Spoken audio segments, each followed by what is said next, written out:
So ano naman po ngayon na magluluto? Mapapagalitan tayo nito ni Papa D. Yan. Sarap ng luto. Amoy pa lang. Amoy pa lang.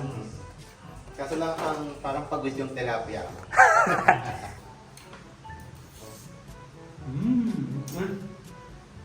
Bawal pala akong mag-comment kasi isa rin yung luto ko siya. Sasabihin ko masarap. Tama. So, abangan natin yung sasabihin ni Papa D.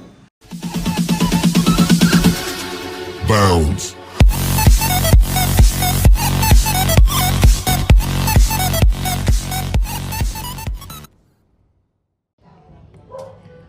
Kamusta mga kayami? Isang masaya at isang masarap na vlog na naman ang pagsasaluhan natin. For today's episode, ay tayo naman po ang naka-assign na magluto ngayong gabi. So dahil araw-araw na nagluluto si Papa D, so ano naman po ngayon na magluluto?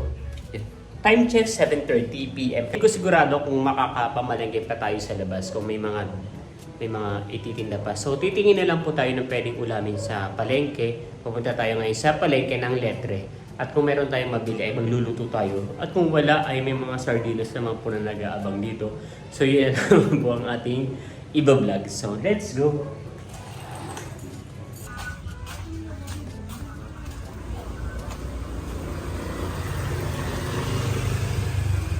Punta na po tayo sa palengke ng Letre. At sana ay may maabutan pa tayong pwedeng lutuin.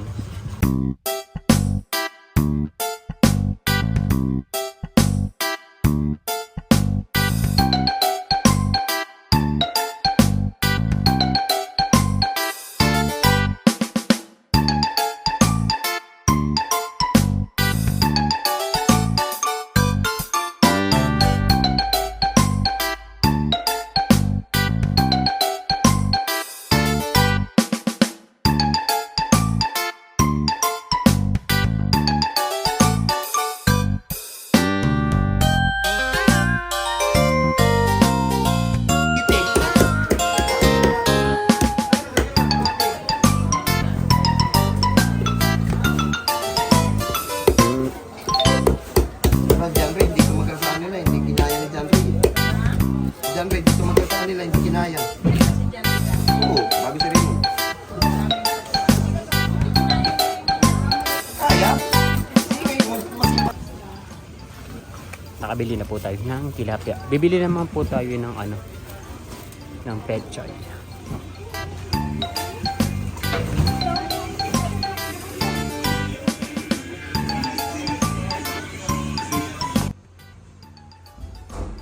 Ayun mga kayami, nakauwi na po tayo. At ito na po yung nabili natin na tilapia sa halagang 85 pesos. And then bumili po tayo ng siling haba, 5 piso lang yan. Tapos pechay, 20 po isa, so 40. Medyo hindi pala maganda yung nabili ko na pechay. Nagmamadali po kasi ako. Hindi na ako nag-ikot. Tapos ay bumili tayo ng alamang para medyo mas malasa po yung ating lulutuin na ulam. At nawala yung hindi nasama yung luya. Sayang, hindi ko napansin. So bibili na lang po tayo ng luya at lulutuin na po natin. Hugasan po muna natin itong isda.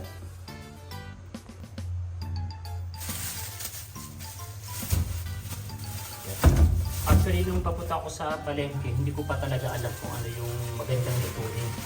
So kung ano lang yung maluto natin. Pero na-realize ko na parang ilang beses na tayo hindi nag-uulam ng parang sunod-sunod na tayo nagluto ay kumain ng karne. Kaya ngayon naman po ay isda.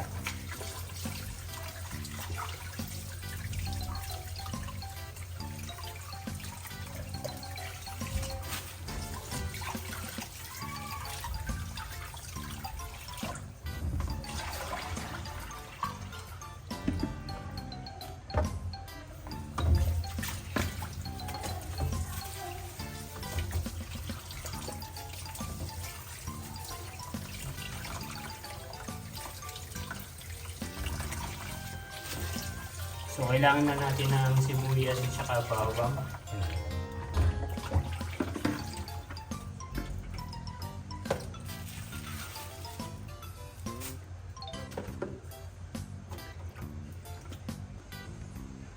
Ayun mga kayani, so bali ay magpapainit lang po tayo ng kawali. At atin pong ipiprito ng bahagya itong ating tilapia. Yan. Tapos ay habang piniprito po natin ay ire-ready na rin po natin yung mga sangkap. So gugutayin po natin itong pechay. And then meron po tayo itong mantika. Ito po yung Coco Mama na pinamili pa po natin sa supermarket nung nakaraan. Lalagyan po natin ng paminta. Tapos ay bawang sibuyas, luya, siling haba at saka po lalagyan natin ng alamang para po mas malasa. So let's go, piprito po muna natin ang tilapia.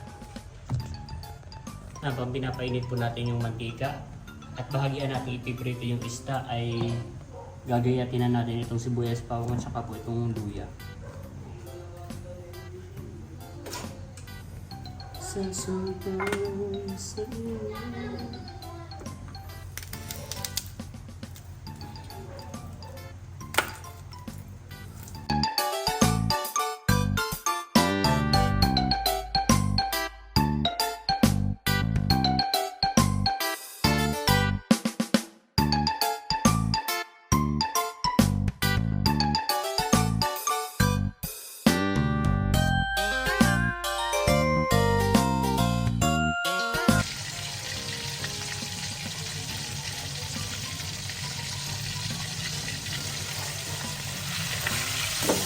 Hindi maganda. Not perfect, pero okay lang.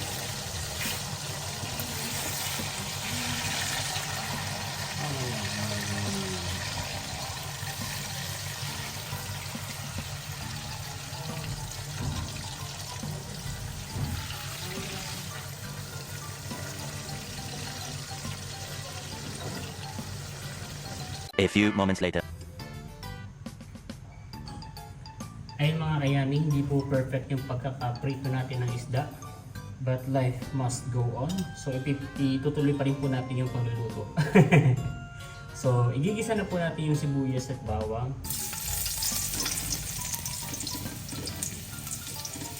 Sunod na po natin yung sibuyas.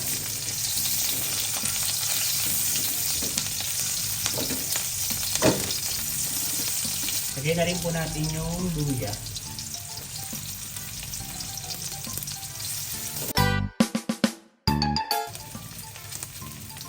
Kapag lumabas na po yung aroma, ilalagay na po natin yung bagoong alamang. So marami po ito mga kayami, pero ipiprito na po natin lahat at magbubukod lang tayo.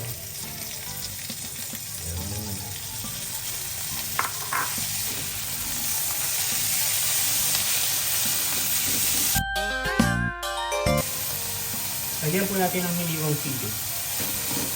So igigisa lang po natin ito ng about 1 to 2 minutes.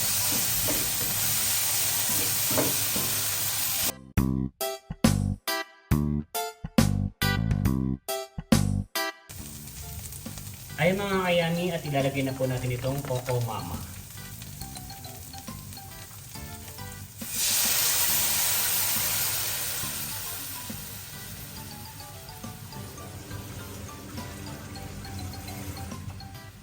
Lagyan din po natin ng kaunting tubig. Tapos ay hahaluin po natin para hindi po humiwala yung gata. Lagyan pa natin yung tubig.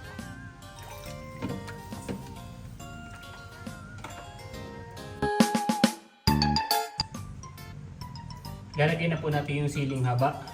Tapos po ay tatakpan lang po natin ng about 3 to 5 minutes.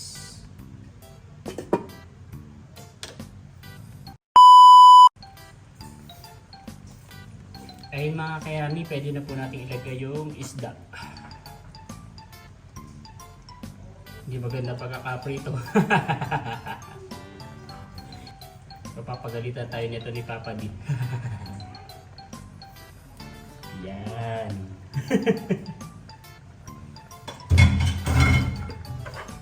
Tatakpan lang po natin mga kayami at hayaan po natin na mga sip-sip or kumbaga man ay ma-absorb po ng isda yung pong ating gata. Pwede na po natin ilagay yung gulay. So itong lutong ito ay hindi tinipid, hindi man perfect, pero hindi tinipid sa gulay at hindi tinipid sa luya.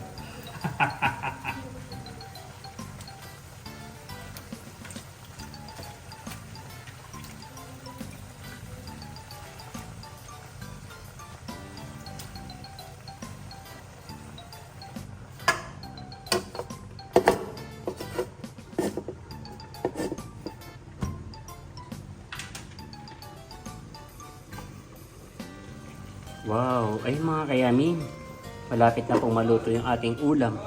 So wala man tayong perfect na luto for tonight, meron naman tayong malinis na station. Bumawi na lang tayo sa kalinisan. So nililinis tuloy. Niluluto na rin po natin yung ulam ng ating mga papis. Hinaan natin ng konti. Yun. At maya maya ay pwede na po tayong maghain.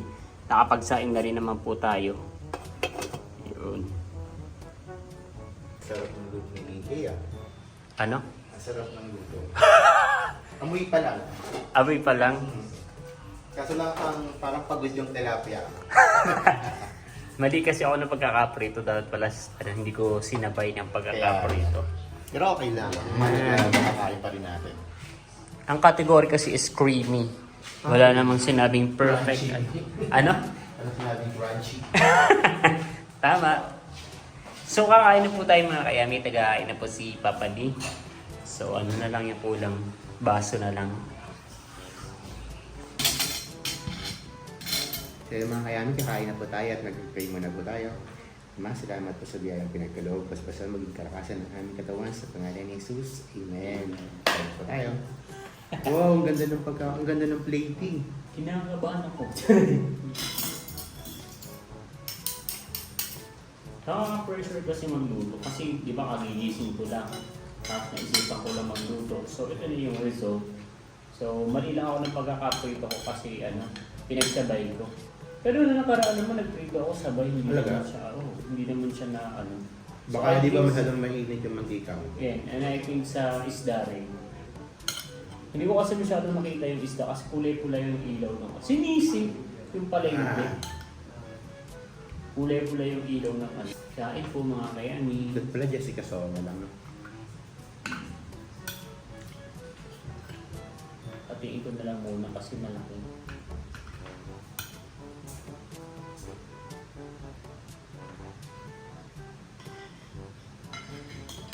Pero yung ganitong luto, okay lang ba na kahit hindi i-prito? Oo. Pero nga dahil madudurog na. Sabi kasi i-prito ng bahagya eh. Kaya pala. Hindi mo naman pala kasalanan. Ayoko. Kasalanan ng Saka sabi pinagawa. kasi bahagya ko. Kaya binaligtad ko na kahit hindi pa, hindi pa luto.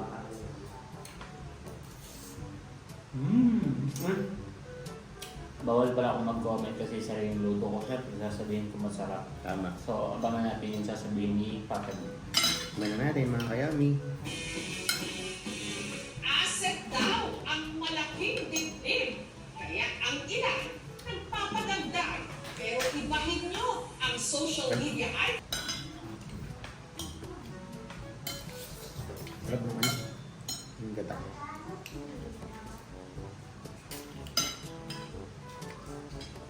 Yung pechay sakong-sakto yung pagkakaluto.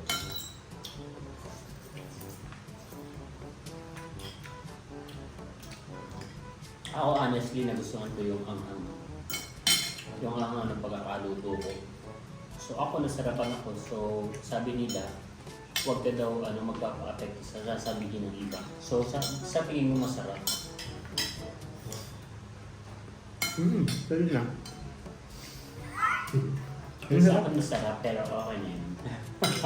Kasi yung bagong hindi maalat, sakong-sakto yun.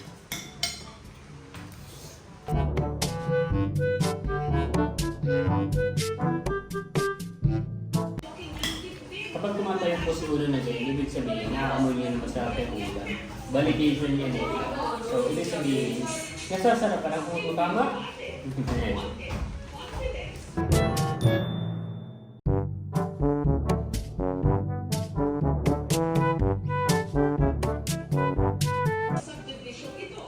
Ayan mga kayami, kumakain na po ang ating mga alaga papi. Scarlett, kaya na ikaw, Willie. Kaya na ikaw, lang, ayaw kumain. Bagong paligo pa man din, bagong groom, naka-pudul kit. Kaya na ikaw. Kumakain na rin po si Uno. Kaya na ikaw. Oh. Alam mo si Lola Happy, kumakain na. Galing, very good yung baby ko na yun. Kumakain na rin po yung ating mga alagang pusa, ang aking jungko, at ang aking tanggol. Bakit?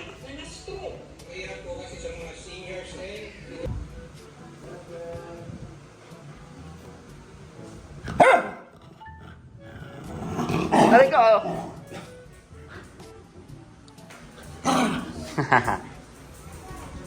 Kung inaaway po ako ni Uno. Scarlett, tulungan mo si Daddy. Inaaway ni Uno.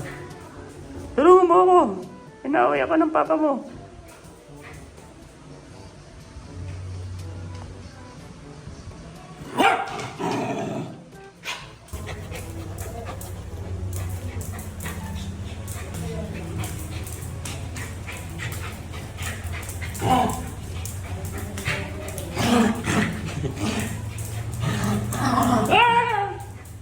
Tulungan mo ako, Scarlett. Inaaway si Daddy.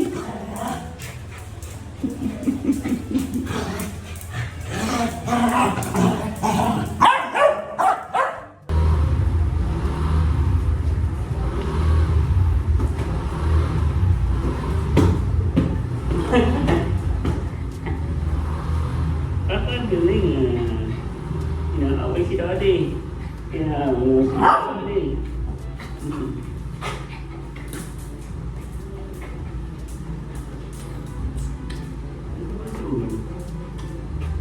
Bibig ko ito. Bibig ko ito. Bibig ko yan ako. Kumi. Ay mga kayami, tapos na po tayo maglaro. At hiningal po, hindi lang mga ating mga alagang puppies, kundi ako mismo ay hiningal din. So iba na talaga kapag nasa 30 plus ka na, nakakahingal na yung mga activity kapag wala tayong exercise at tamang diet. Ayun. Ayun, so nabusog naman tayo mga kayami at sana po ay nabusog din kayo sa vlog na ito.